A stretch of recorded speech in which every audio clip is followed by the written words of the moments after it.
Something has changed within me. Something is not the same.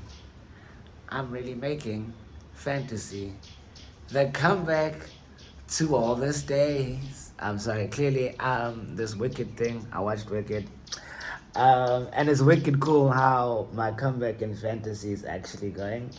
So, obviously, we started this thing of, Tibs thoughts, Sid's thoughts about fantasy. And then what I will say is, this past game week, I got a really big green arrow. I got 69 points.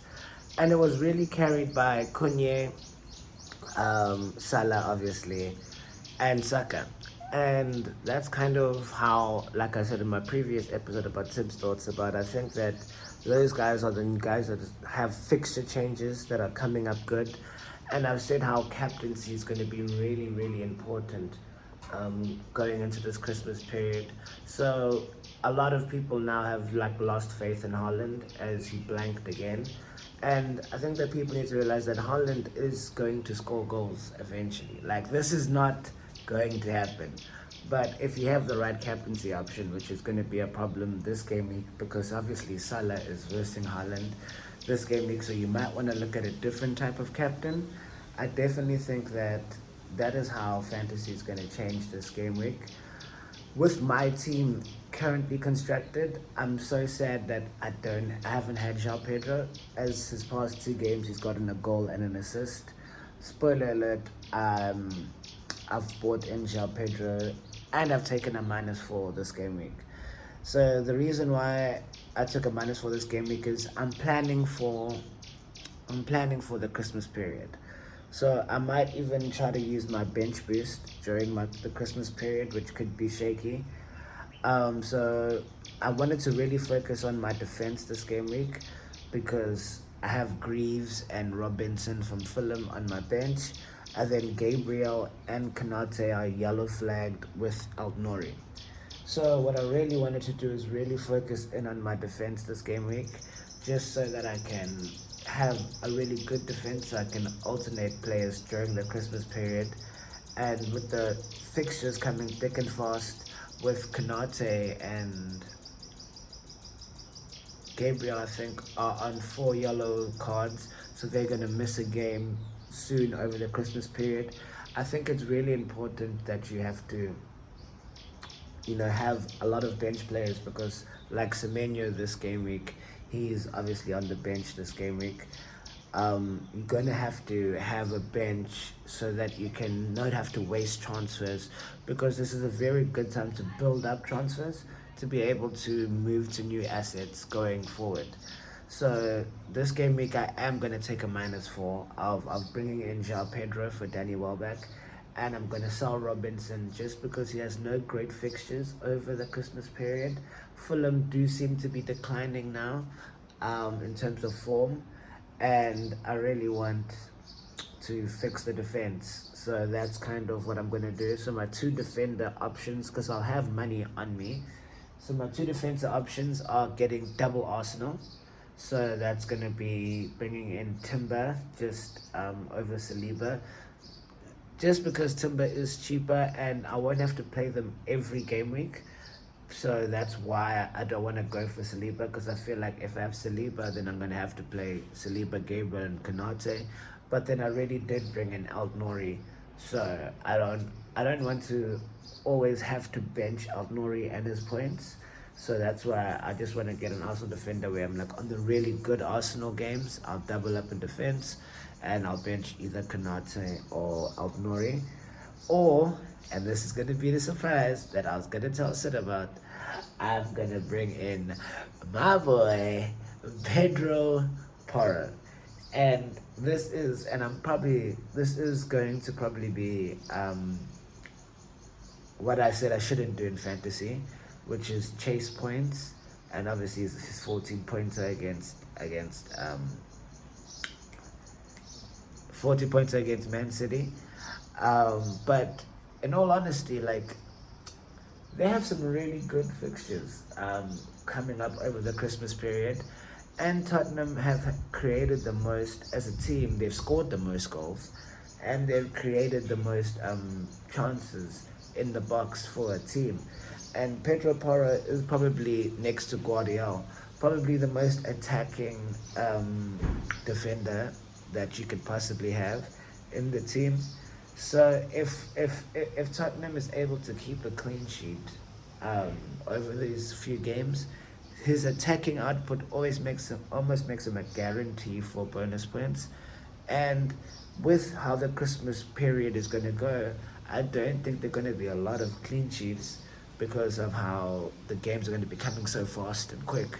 So there are going to be a lot of goals being conceded. So having a defender that actually contributes in the attacking sense, I think is going to be very important. So that is why I am leaning actually towards Pedro Porro, just because for Timber, um, I've just seen how Arsenal, because I know that Saliba is gonna get a suspension eventually, um, with the yellow cards rule. So Arsenal also haven't there hasn't been a lot of clean sheets in this league. So just trying to back on a double team or triple team defense to try and get clean sheets doesn't seem like a viable option, especially over the Christmas period. So I am slightly leaning towards Pedro Porro and Timber, but that's going to be a decision I'm going to make this week. And the reason I'm going to make it this week is because of Konate and Gabriel both getting injured in Europe.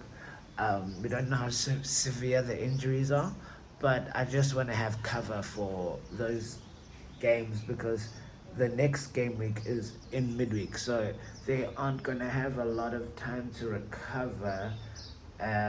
So in case someone's like, cool, I'm going to bench you for this game so we can play you next week, I just wanted some cover for that because I don't know if Greaves is back and Robinson against Tottenham doesn't seem like adequate cover for my team. So that's kind of the transfers that I want to make this game week. Of now, if you've chosen Haaland or Salah, this is your turning point, where I don't think that you can move on now. If you're gonna go for Salah, this is the time to go for Salah. If you're gonna stick with Haaland, this is the game week you have to stick with Haaland. Because I just think that there's so many other things that need to be done in your team of fixture changes for all the other types of players in your team, that is where your focus is going to have to be with your future transfers. Like Wood and Mbuemo are two players in my team that I'm looking to get off in my team, and I'm also looking to try and bring in Fabianski. The reason I'm trying to bring in Fabianski is West Ham's fixtures do also change, and also I do want to say if I have a benching conundrum, I do want to be able to now hit my bench boost. So I haven't planned it yet, and I'll do that because I'll have at least now a playing keeper and a really good bench. So I think this would be the perfect time to add to that, and that is also probably why I'm gonna lean towards Porro, is that I want attacking defenders on my bench, so that when I hit my bench boost, whenever I hit my bench boost, I will be able to do it. So the only reason I'm doing it this game week is, like I said, because of Gabriel and Saliba's injury scares. So going forward, like I said, it's now time to use um, the players that are getting out of good fixtures and possibly lost a lot of form, like an Mbuemo. Um, I have to look to who I'm going to bring them in for. And the reason I want to get off Wood is he's playing Ipswich this game week, so I'm not going to move or anything. But his benching this past game week shows that he is capable of being benched, even though Wood came on and did a really good job. He is capable of being benched over that Christmas period. And his fixtures aren't really good. And Nottingham Forest, as a team, haven't been attacking well. They've been very good defensively. They've always been a very good defensive team. And then the reason why Wood has gotten so many points and so many bonus points is whenever he scores, it's usually like a small goal, like a small score line. So that's how he gets all of the bonuses. So now that the fixtures are going to be a lot tougher, I do think that he is a person that I can look to get off of in order to, because there are other strikers that have better fixtures than he does.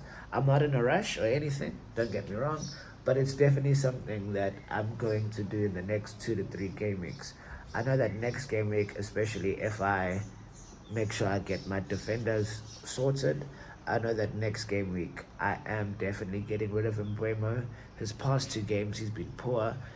He hasn't had a single shot in the box. He hasn't had he hasn't had a single shot in the box. He hasn't had any big chances, and yeah, he hasn't had any shots on target or even shots in the past 2 game weeks. And Brentford's fixtures were bad, but they weren't like super hard or as hard as they're going to be walking into. And I think since Visa has come into the team and he's been moved out to the right, instead of sometimes when he plays behind the striker, he hasn't been as effective. And then the striker Thiago that they brought in to replace Solanke is now getting fit. So the chances of Mbuemo actually ever going down the middle again have diminished. He is still on penalties, so he's not a priority out. But I think that, like I said in the first Tibs thoughts, that now is the time, and how I've decided to attack fantasy this game week is to be proactive and jump on players before people jump on them. And that's sort of been the success of me getting the 5 green arrows in a row, and has basically increased my rank by 1.2 million in the past 5 game weeks. So because of that, Mbeumo's going to tough fixtures. He's been the player that's increased the most over value in fantasy this season. So a lot of people will keep loyal to him because of how well he's done for their teams. But I am going to circumvent that. So I'm definitely going to sell Mbeumo next game week because I want to make him use his Leicester fixture. And I'm probably going to go for Bowen, but I will try and look at maybe a Spurs midfielder. Um, but I'm right now leaning to Bowen just because of West Ham's changing fixtures, and not a lot of people are gonna jump on and go for Bowen. And then I am gonna look for a striker to replace Wood with. And right now it is between. I know a lot of people have gone for Isaac. I'm not too concerned. I'm not too. I don't really feel that Isaac move because Wilson is back now. So minutes can be shared and they can play together, but whenever they play together, Wilson plays down the middle and Isaac plays on the wing. So I'm not quite sold, even though Newcastle has some pretty decent fixtures over the Christmas period. I'm not quite sold on that. I'm looking at a Solanke or Nicholas Jackson, I know, but both Chelsea and Spurs have the highest, like top 4 attacking odds and goals scored in the Premier League this season. So having their centre forward, even though they're not the linchpins of their team, having their centre forwards with their fixture run over that Christmas period, I think will be very important. I won't jump on Jackson yet because he has 4 yellow cards at the moment. And obviously, I'm not in a rush to get rid of Wood. I will do that when I have transfers available, but it'll be in the next 2 to 3 game weeks. And that's kind of my thoughts of how you attack this game week. I think for this game week, the most important thing is captaincy, where I haven't been aggressive, but obviously by selling Holland and captaining Salah, that's an aggressive move. So now I have to think of who to captain this game week. It should be Palmer, like at home. Aston Villa have kept pretty good clean sheets in the Champions League, but in the league they've been, because I think of playing twice a week, they have been a bit shaky. So Palmer is actually the person you should go for. But how City have been conceding, Salah at home, I think would be a very good, would be a safe option. Saka also is pretty cool, but I'm not quite sure. I'm leaning towards Palmer, but he hasn't done really well. Like Saka, at least in the past 6 games, has gotten 6 returns. Palmer's only gotten 2. He's gotten a goal and assist in his past 6 fixtures since I've owned him. So form-wise, he isn't there. So then it's kind of, I think, between Saka and Salah. And I actually might go for João Pedro. I think João Pedro is one, but he has the Friday fixture, and I don't want my weekend to be ruined if if I do João Pedro. But I think João Pedro and Cunha actually are really good shots. Where Cunha's had, like Cunha in his past 5 fixtures has scored over 8 points in his past 5 fixtures. So he is also a really good shout for captaincy this game week. So I think this game week is a chance to really be different with what you do with your transfer, with your captaincy. And I think I might take it because I kind of want to be adventurous. Like, I think that is kind of how fantasy has worked for me. And I said how important using your different captains is going to be this season. So I am right now leaning towards João Pedro, but I might go safe and go Palmer, or I might go safe and go a Palmer, or just stick with Salah, because sometimes you must just stick with what you know.